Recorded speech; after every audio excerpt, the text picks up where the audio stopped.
dust of the trail clung to Elara's worn dress, the second skin of grit and exhaustion. Her knuckles were white where she gripped the handle of her meager carpet bag. Before her stood a man hewn from the very rock and timber of the unforgiving landscape. He was tall, broad-shouldered, with a face weathered by sun and shadowed by a low-brimmed hat. His eyes, the color of a stormy sky, missed nothing. He was Silas Blackwood, and the sign at the end of the long, winding path had read Blackwood Ranch. It was her last hope. She had walked for 2 days since leaving the stagecoach, the last of her money spent on the ticket that had brought her this far west. The silence of the vast, open country was a stark contrast to the clamor of the city she had fled, a place that had promised opportunity but delivered only sorrow and hardship. Now, all she had left were the skills her mother had taught her, and a desperation so profound it stole the very words from her throat. Silas Blackwood's gaze swept over her, taking in the tattered hem of her dress, the thinness of her frame, and the way she stood as if a harsh wind might carry her away. He'd seen desperate folk before, but there was a quiet stillness about this one, a flicker of unbroken spirit in her wide hazel eyes. He was a man of few words himself, a man who found solace in the company of his cattle and the familiar rhythms of his ranch. He had no time for complications, and the woman standing before him looked like a complication wrapped in calico. Lost. His voice was a low rumble like distant thunder. It wasn't unkind, merely direct. Elara swallowed, the sound loud in the quiet air. She had practiced what she would say, had rehearsed the words 100 times on the dusty road, but faced with the reality of the man, the sheer, unyielding presence of him, the sentences scattered like quail in the brush. She gave a small, almost imperceptible shake of her head. He waited. The silence stretched, broken only by the lowing of distant cattle and the creak of the porch swing moving in the slight breeze. His patience, she noted, was as vast as the land he owned. He did not fidget or press her. He simply watched, his stormy eyes waiting for her to find her voice. Finally, she managed to speak, her voice barely a whisper, hoarse from disuse and the dust that coated her throat. I heard you might be in need of a cook." One of his dark eyebrows lifted a fraction of an inch. His last cook, a cantankerous old man named Jed, had finally retired, his joints too stiff to manage the constant work. Silas had been making do on his own, his meals as sparse and functional as his conversation. He had considered putting the word out, but hadn't gotten around to it. And now, here was the answer, looking as if she'd collapse at any moment. "You don't look like much," he stated, not with cruelty, but with the blunt honesty of a man who dealt in the tangible realities of livestock and land. Elara's chin lifted a fraction. Her fear was a living thing inside her, a cold, coiling serpent. But pride was an old friend, one that had seen her through the darkest of times. "I don't talk much, mister," she said, her voice gaining a sliver of strength. "But I can cook." The words hung in the air between them, a simple declaration, a heartfelt plea. It was all she had to offer. She wasn't a saloon girl, wasn't a seamstress, wasn't a wife. She was a woman who knew her way around a stove, who could make a meal out of next to nothing, who could bring comfort and sustenance with her hands. Silas looked at her for a long moment. He saw the tremor in her hands, the exhaustion etched into the lines around her eyes. But he also saw the stubborn set of her jaw and the unwavering honesty in her gaze. She wasn't making grand promises. She was stating a simple, verifiable fact. In his world, that was a currency more valuable than gold. He thought of his cold hearth, of the tasteless jerky and hardtack that had been his diet for weeks. He thought of the long, empty evenings with only the howl of the wind for company. He gave a slow, deliberate nod. "You're hired." The 2 words were a lifeline. The tension in Elara's shoulders eased, and for the first time in what felt like an eternity, she allowed herself to breathe.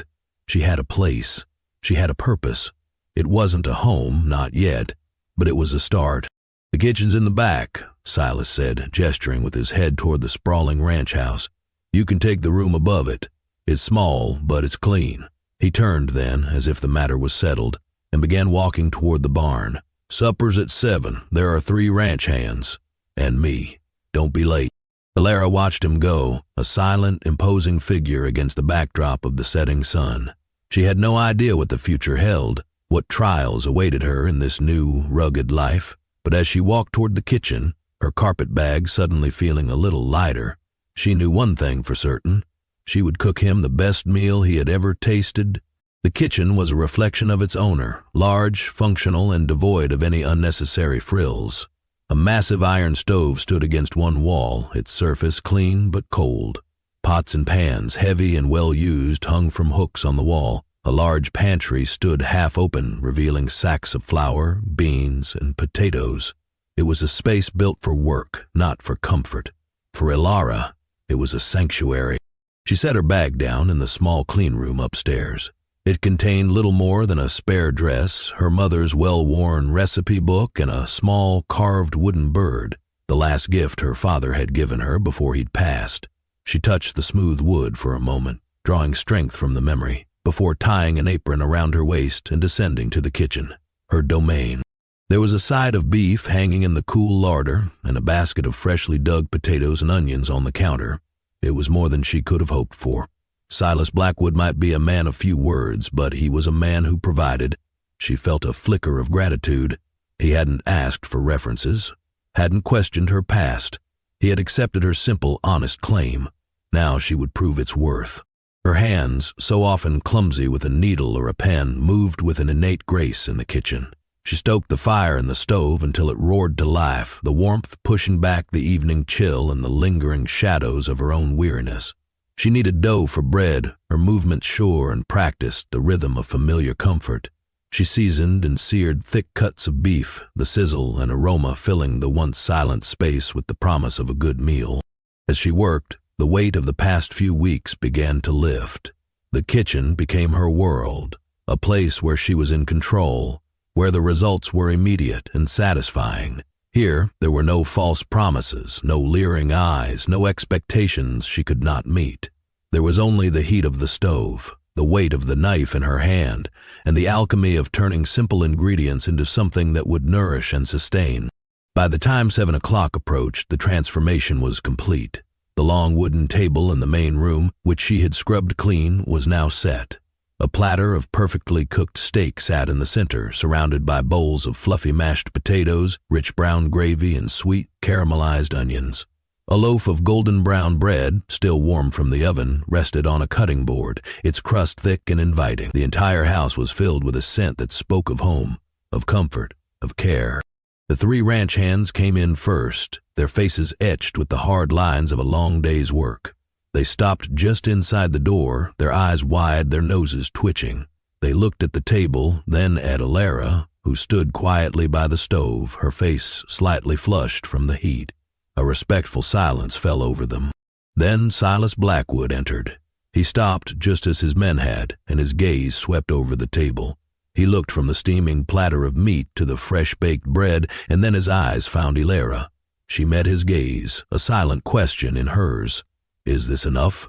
He gave a single, sharp nod, his expression unreadable. But as he sat at the head of the table, he took a deep breath, and Elara saw something in his eyes she hadn't seen before. A flicker of something other than stern practicality. It was a look of surprise, of satisfaction, of something that might, in a lesser man, have been called wonder. The meal was eaten in a silence that was different from the one that had greeted Elara upon her arrival. This was not a silence of emptiness, but one of profound shared satisfaction. The ranch hands, a young, wiry boy named Billy and 2 older, quieter men named Hank and Gus, ate with a focused intensity, their appreciation evident in the clean plates they left behind. Silas ate with the same deliberate pace he seemed to apply to everything. He didn't offer any compliments, but he didn't need to. He accepted a second helping of steak, and then a 3rd slice of bread, which he used to mop up the last of the gravy on his plate.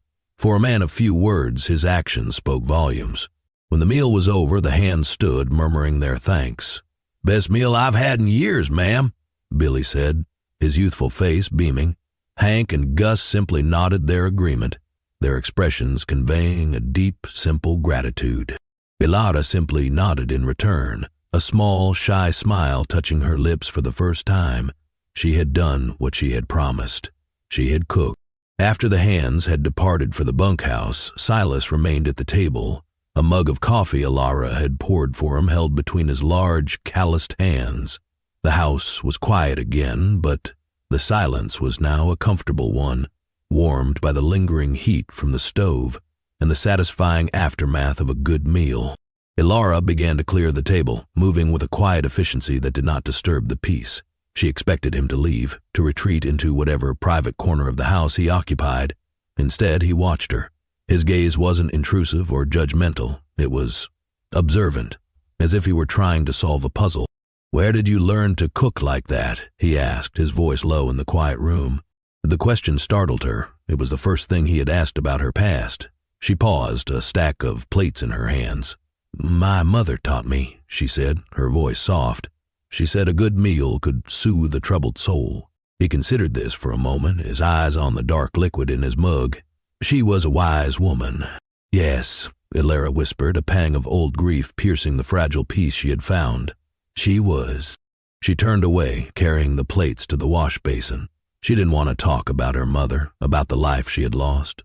She wanted to remain in the present, in this kitchen where she was safe, where her value was clear and undisputed. Silas seemed to understand. He didn't press for more information. He finished his coffee in silence and then stood, his large frame seeming to fill the room. He placed the empty mug on the counter beside her. "The hands start work before dawn," he said. "Breakfast is at 5. It wasn't a demand, but a statement of fact, a piece of information she needed to do her job. "I'll be ready," she assured him. He paused at the doorway, his back to her. For a moment she thought he was going to say something more, perhaps a word of praise, but when he spoke his words were purely practical. "There's a bolt on the inside of your door. Use it." And then he was gone, his footsteps heavy on the wooden floor before fading into the depths of the house. Elara stood alone in the warm, fragrant kitchen, the echo of his words hanging in the air. It was a strange sort of kindness, a warning disguised as an order. It acknowledged her vulnerability, her womanhood in a house full of men, and offered a simple, practical solution. That night, for the first time in a long time, Elara slept without fear. She was the cook. She had a job to do, and in the morning, she would be ready.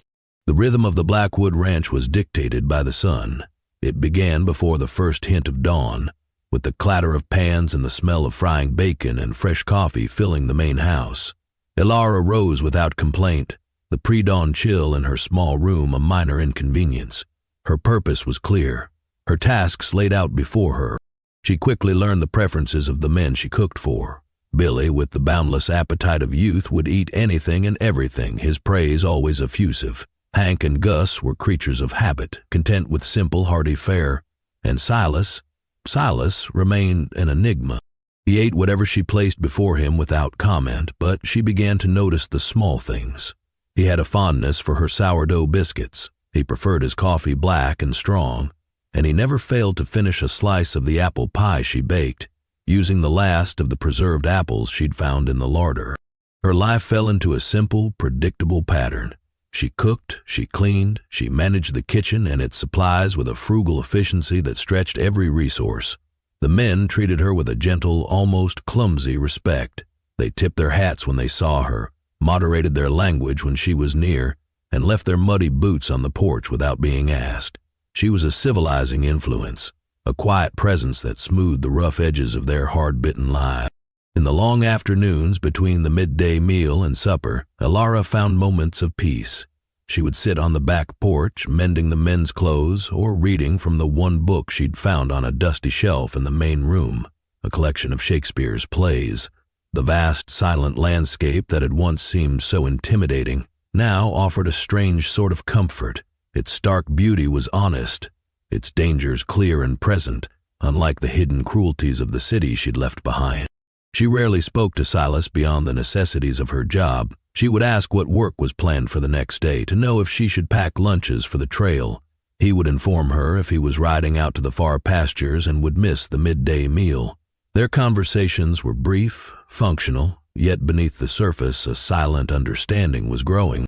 He began leaving things for her on the kitchen counter: a brace of wild grouse after a day of hunting, a bucket of wild berries he'd found by a stream. He never presented them as gifts, simply left them as offerings, provisions for her domain, and she in turn would transform them. The grouse became a rich, savory stew. The berries, a sweet, bubbling cobbler that brought a rare, almost smile to his face. One afternoon, as she sat on the porch darning a tear in one of Billy's shirts, Silas rode in from the range. He dismounted, his movements weary, and walked his horse toward the trough.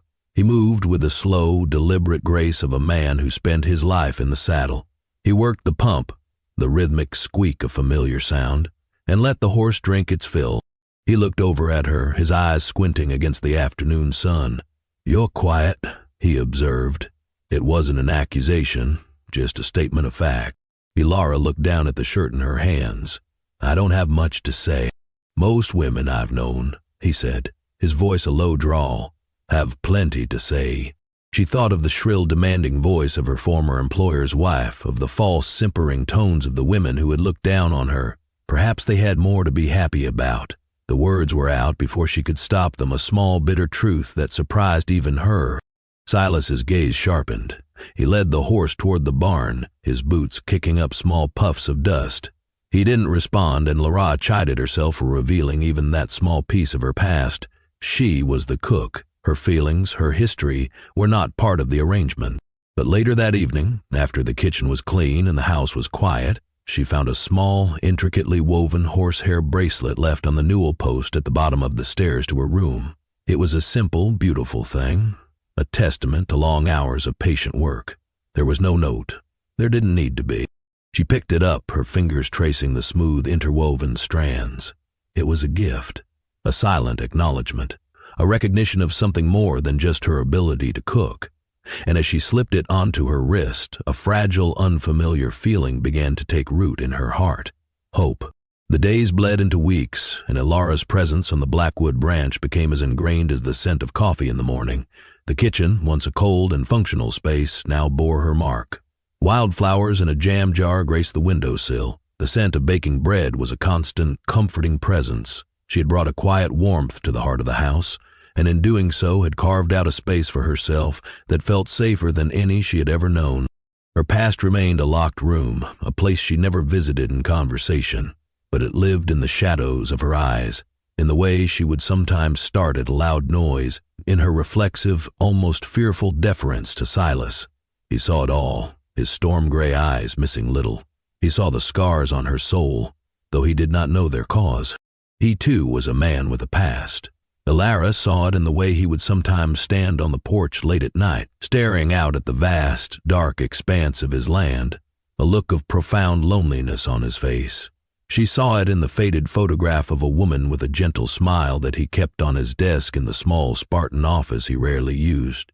He never spoke of her, but the grief was a palpable thing in the room, a silent companion to his solitude. One evening, a fierce thunderstorm rolled in, the sky turning a bruised purple and unleashing a torrent of rain that turned the dusty yard to mud. The wind howled, rattling the windows and making the sturdy ranch house feel small and vulnerable against the vast, wild power of nature. The hands had finished their meal and scurried back to the relative safety of the bunkhouse, leaving Elara and Silas alone in the main house. The storm seemed to amplify the silence between them, making it heavier, more charged. Elara busied herself at the hearth, adding another log to the fire, the crackle and pop a welcome defense against the roar of the wind. "You're not afraid of storms?" Silas's voice, from his chair by the table, made her jump. She turned, her hand at her throat. "They're just weather, Mr. Blackwood." "Call me Silas," he said, his voice quiet but firm. "I'm not your mister, I'm your employer." The distinction was a subtle one, but important. "Silas," she repeated, the name feeling strange on her tongue. He nodded, seemingly satisfied. "My wife, she was terrified of storms." The words were unexpected, a sudden, unguarded glimpse into the locked room of his own past. Elara stood frozen, unsure how to respond. He had never mentioned a wife before. "She said they sounded like the world was ending," he continued, his gaze distant, fixed on the rain-streaked window. "She would hide in the cellar until it passed." He paused, a deep sadness settling over his rugged features. "She died in childbirth, our son too, 10 years ago."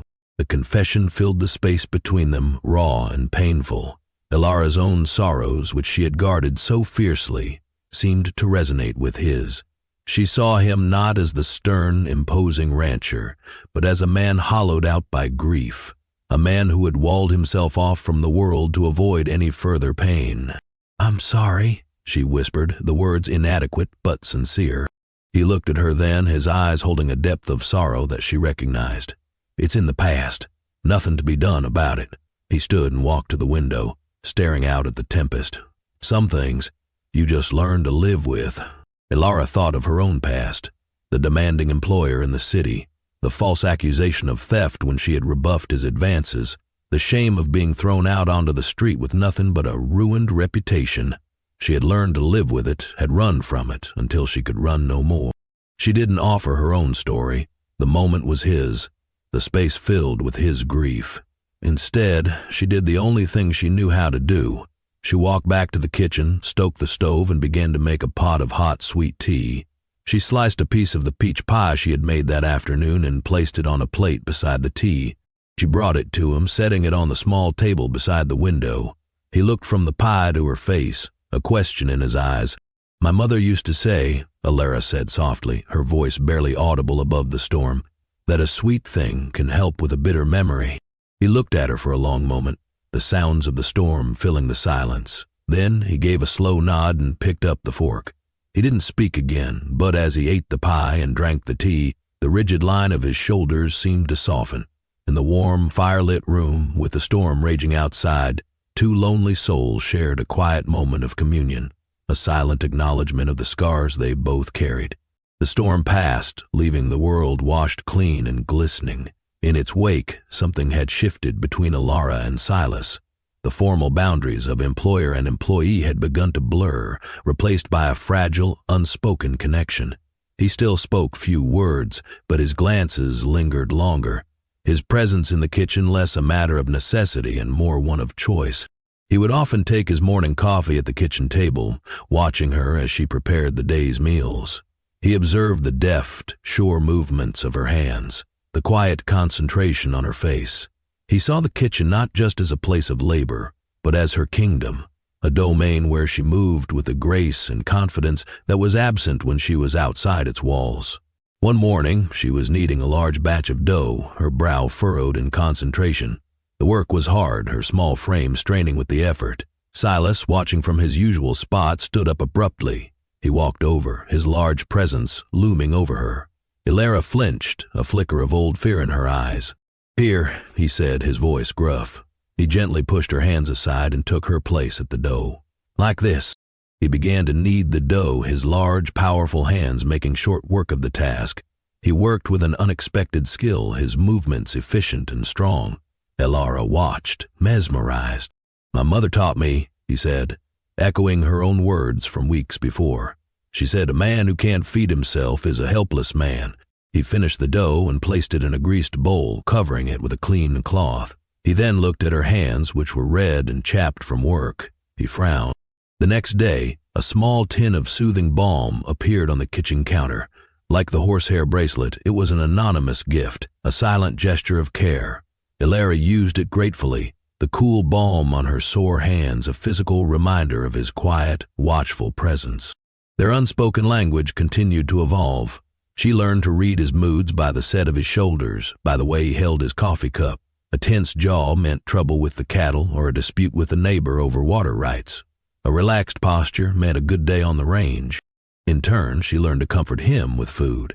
A rich, hearty beef stew after a long, frustrating day. A light, simple broth when she saw the weariness etched deep in his face. She cooked for his soul as much as for his stomach, and he seemed to understand and appreciate the silent care she offered. The ranch hand saw the change too. The atmosphere in the main house was less stark, less lonely. The quiet cook and the silent rancher had found a way to communicate that transcended words, a rhythm of gesture and response that was as steady and reliable as the rising sun. Billy would sometimes catch Silas watching Elara, a look on his face that the boy had never seen before, a look of softening, of dawning affection. One afternoon, a traveling preacher stopped at the ranch, seeking a meal and a place to rest for the night. He was a jovial man with a booming voice and an easy smile. Over the supper Elara had prepared, he spoke of community, of faith, of the importance of companionship in the harsh and often lonely Western territories. "A man alone is a ship without a rudder," the preacher declared, his eyes twinkling as he looked at Silas. "And a house without a woman's touch is just a shelter, not a home." Elara flushed, keeping her eyes on her plate, but she saw Silas stiffen, his jaw tight.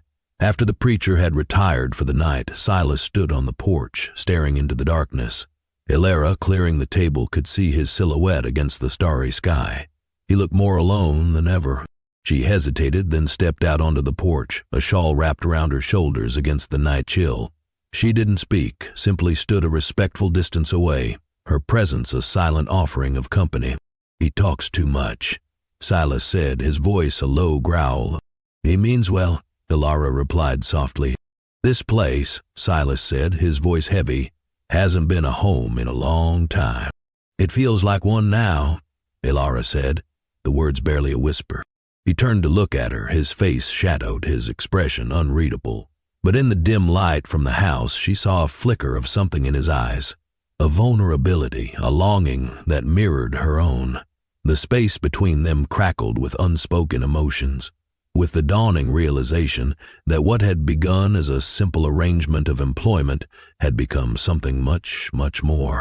The arrival of the letter shattered the quiet peace of the ranch. It came with the weekly mail, a crisp, unwelcome envelope addressed in a sharp masculine hand to Silas. He opened it at the supper table, his face hardening into a mask of stone as he read its contents. The air grew thick with a tension that even the cheerful, oblivious Billy could feel. Silas folded the letter, his movements precise and angry, and tucked it into his shirt pocket. He said nothing, but the easy, comfortable atmosphere that had grown in the house over the past weeks evaporated like a morning mist. He pushed his half-eaten plate away, his appetite gone. "Trouble?" Hank ventured, his voice cautious. Silas's eyes were chips of ice.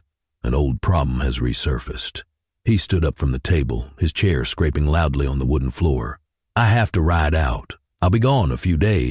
He left without another word, striding out of the house and toward the stables. The remaining men looked at each other, then at Elara, whose face was pale with a sudden, inexplicable dread. The abrupt change in him, the cold fury in his eyes, had stirred her own dormant fears. Later that night, unable to sleep, she saw a light still burning in his office. Driven by a worry she couldn't name, she crept down the stairs. The door was slightly ajar, and she could see him sitting at his desk, his back to her. The letter was open on the desk before him, alongside a bottle of whiskey and a half-empty glass.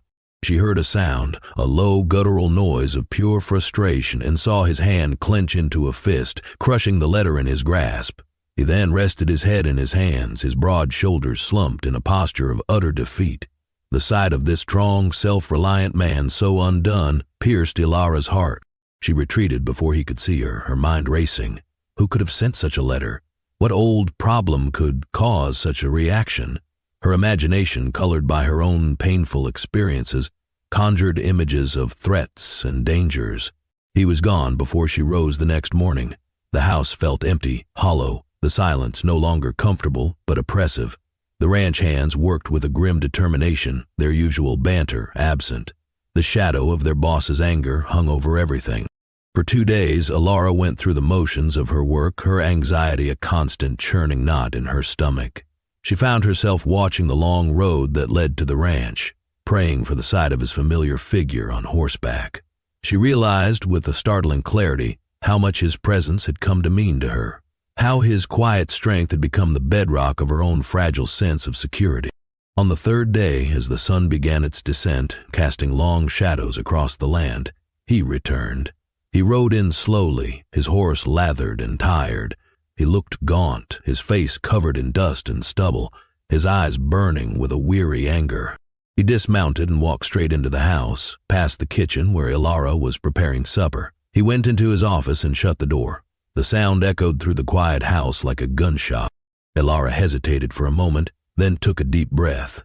This was not her place. She was the cook, but she could not stand by and do nothing.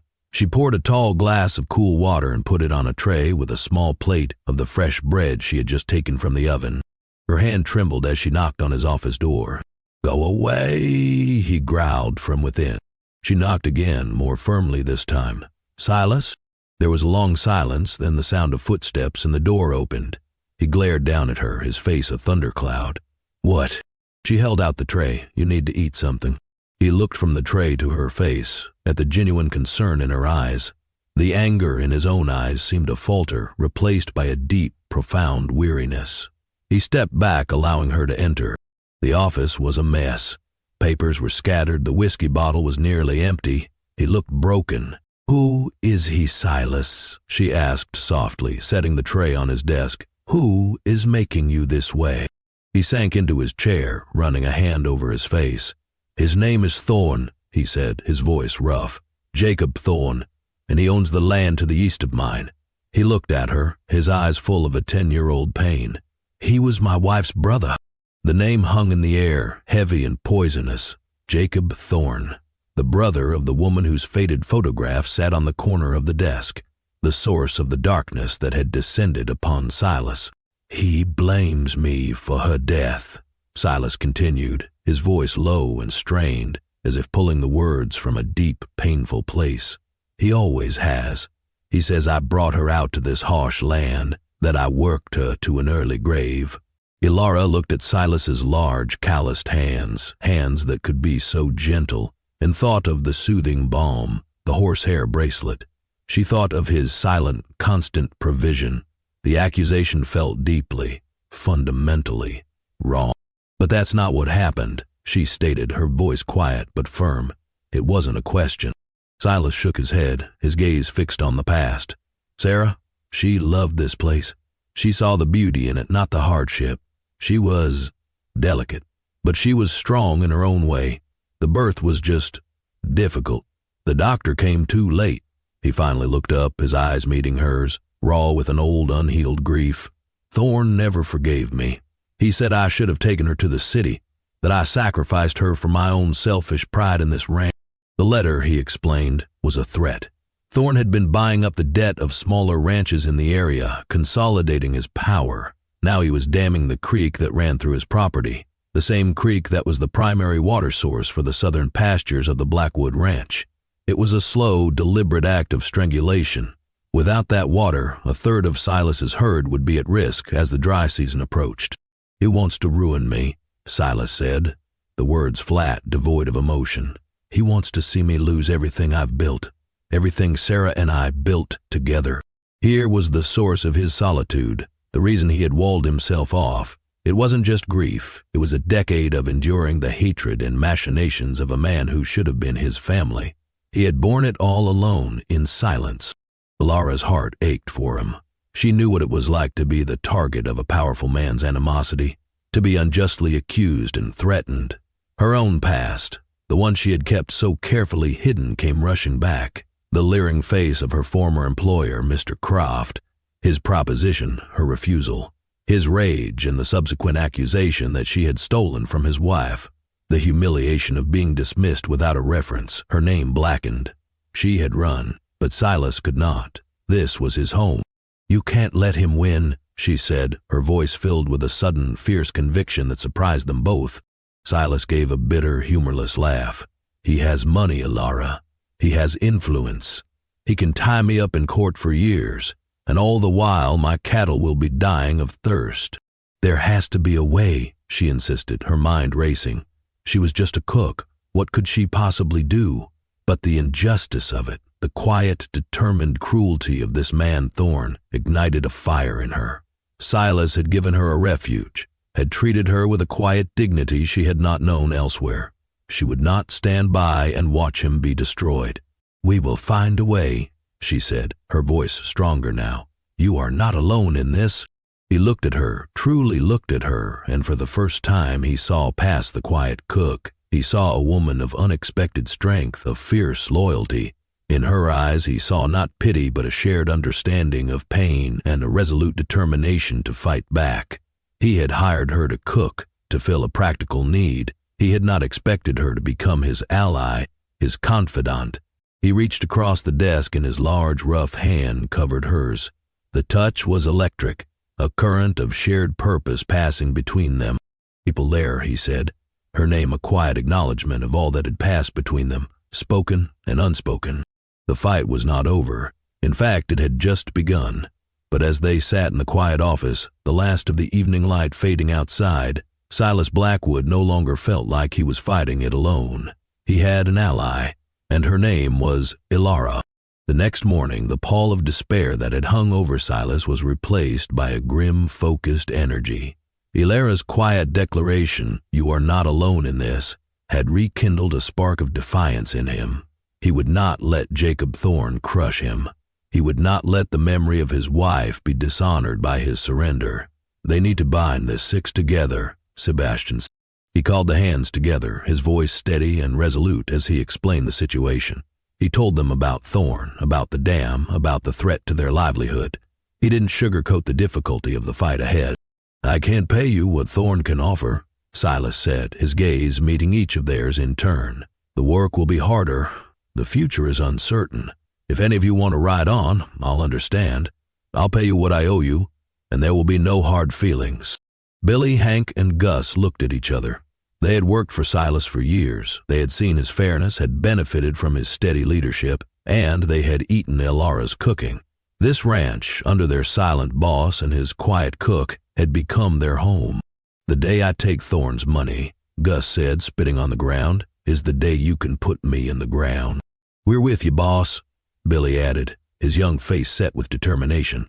Hank simply nodded, his agreement as solid and unspoken as always.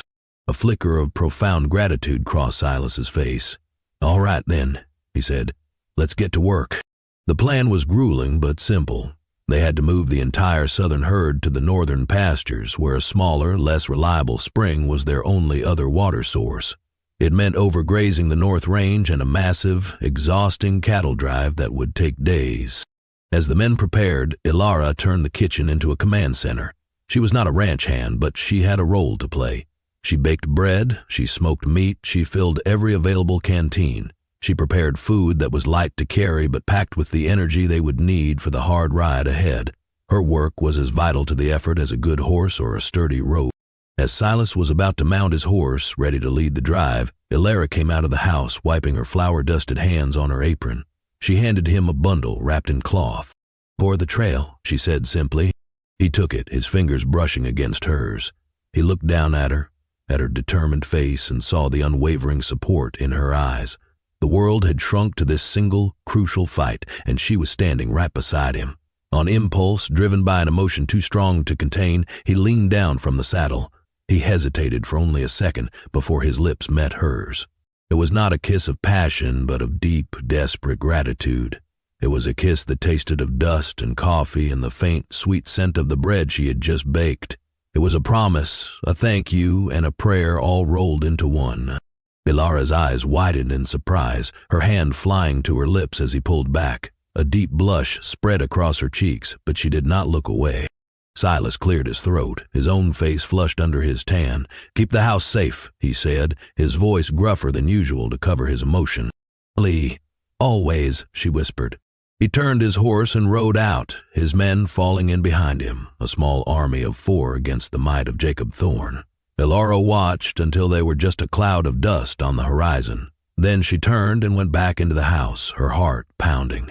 The kiss had changed everything. It had sealed the unspoken bond between them, transforming it into something real and tangible. She was no longer just the cook. She was the woman he was fighting for, the woman who was keeping the home he was fighting to protect. With the men gone, an unnerving quiet fell over the ranch. It was a silence filled with tension and worry. Elara went about her duties, cleaning the now empty house, tending her small garden, but her thoughts were constantly on Silas and the others. She scanned the horizon 100 times a day, searching for any sign of their return, or for any sign of trouble. The trouble came on the second day. A lone rider approached the ranch, not from the direction of the cattle drive, but from the east, from the direction of Jacob Thorne's land. As he drew closer, Elara's blood ran cold. He was a large, brutish-looking man with a cruel sneer on his face, a hired gun, if she'd ever seen one. He rode with an arrogant swagger as if he owned the very ground beneath his horse's hooves. He dismounted and strode onto the porch as if he were the master of the house. Elara stood in the doorway, her heart hammering against her ribs, but she held her ground. She would not show fear. "Blackwood here," the man grunted, his eyes roaming over her in a way that made her skin crawl. "He's away on business," Elara said, her voice steady despite the tremor in her hands. The man's sneer widened. "Convenient." Mr. Thorne sent me with a message. He's doubling his offer for this sorry piece of land. Blackwood would be wise to take it. Things have a way of getting lost out here. Cattle, for instance. The threat was unmistakable. I'll give him the message when he returns, Elara said, her tone icy. The man laughed, a harsh, unpleasant sound. He took a step closer, invading her space. Maybe you can convince him. A pretty little thing like you shouldn't be stuck out in a place like this. A man like Thorne, he could offer you a much better life. Rage, pure and hot, burned away Elara's fear. It was the same entitled arrogance, the same leering assumption that she was a commodity to be bought or intimidated that she had faced with Mr. Croft. She had run once. She would not run again. The only message I have for Mr. Thorne, she said, her voice low and shaking with fury, is that he and his threats are not welcome here. This is the Blackwood Ranch, and you need to leave. The man's eyes narrowed. He was not used to being defied, especially by a woman. He reached out as if to grab her arm. Now you listen to me, little lady. He never finished the sentence.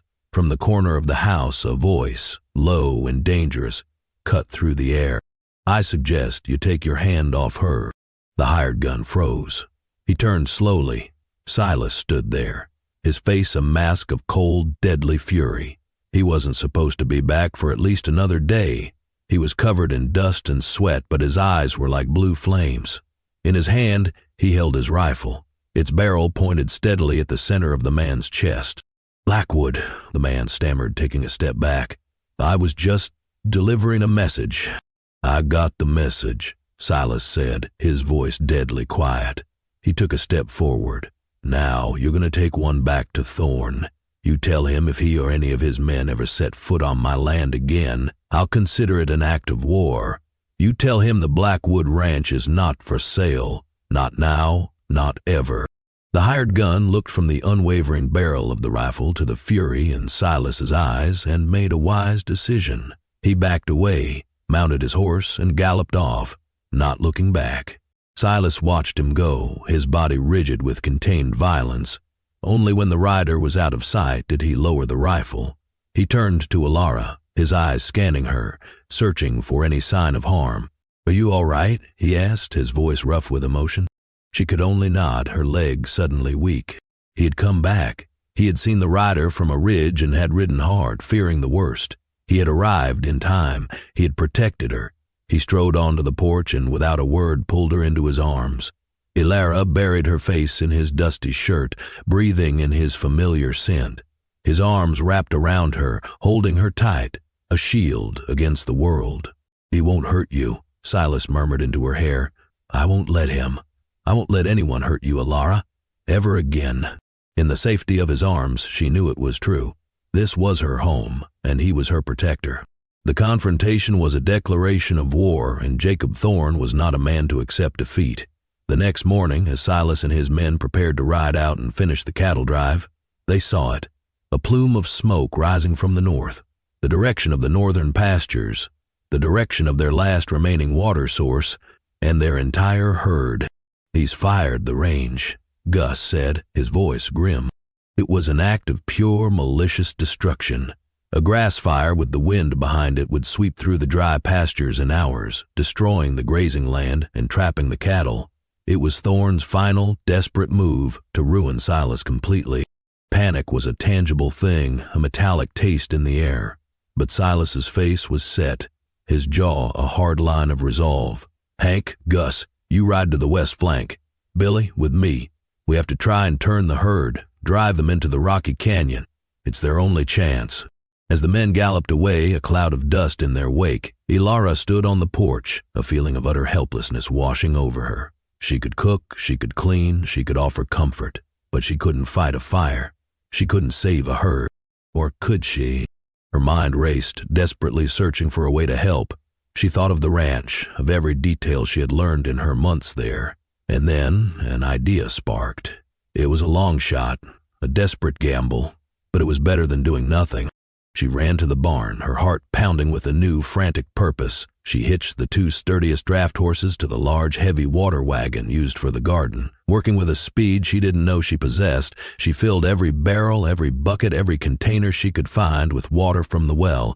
Then she did something that went against every frugal instinct she had.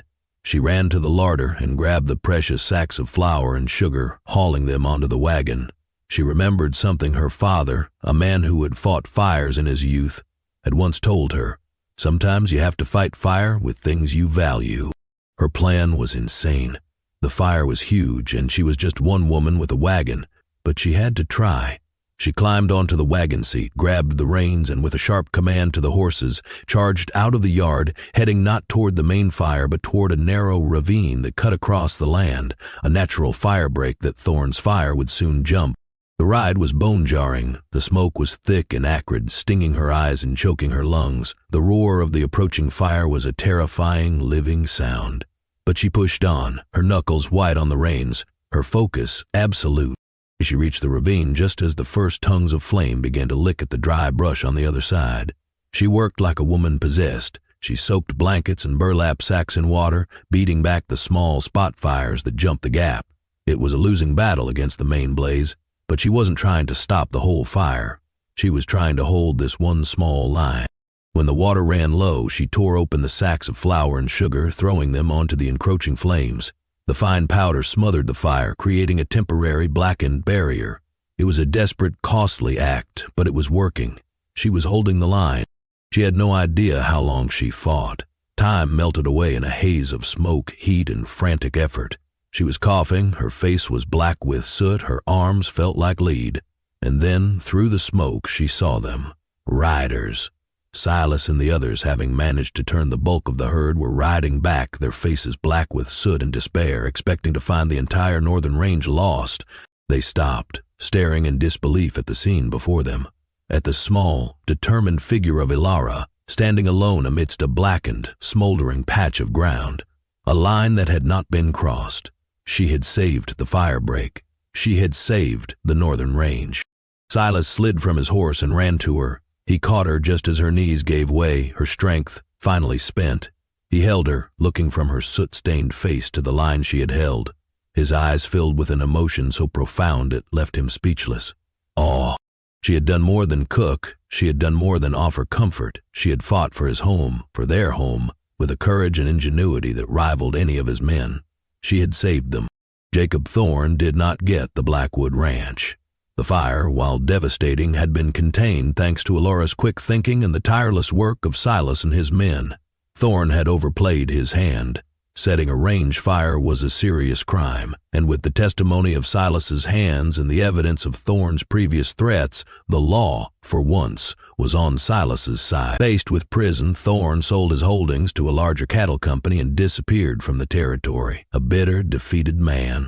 The aftermath was a time of rebuilding. The southern pastures were slowly reclaimed as the creek, now freed, began to flow again. The northern range, though scarred, would recover.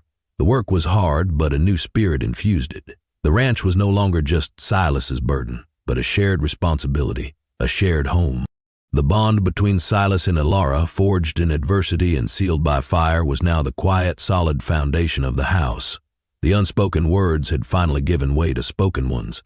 He told her of his dreams for the ranch, and she in turn finally shared the story of her past, of Mr. Croft and the injustice she had suffered.